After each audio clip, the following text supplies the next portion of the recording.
En ce qui concerne l'incident de Boussé, en vous remettant dans le contexte, nous avons donc un détachement militaire qui se rendait à Bané pour assurer la relève, qui a été bloqué donc par des manifestants.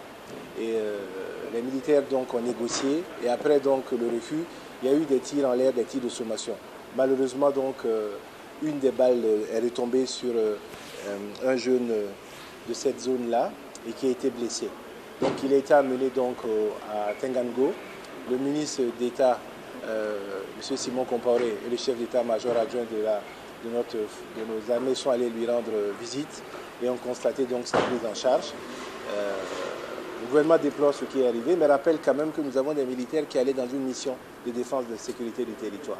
Ces militaires qui allaient donc pour faire assurer la relève, ils ne vont pas avec des balles à blanc, ils vont se battre sur le terrain un terrain de guerre.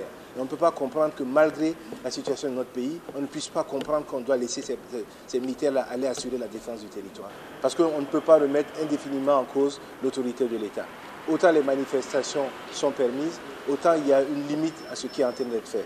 Je voudrais attirer ce qui s'est passé à Koudougou également, qui est quand même assez grave. On ne peut pas vouloir, dans une lutte qui est une lutte noble certainement, arriver à des situations comme mettre le drapeau de notre pays en berne. Le drapeau du pays se met en berne dans des conditions précises. Et si nous sommes pour que l'expression démocratique se manifeste de façon totale dans notre pays, nous sommes aussi pour que les règles de cette expression-là soient respectées par tout le monde.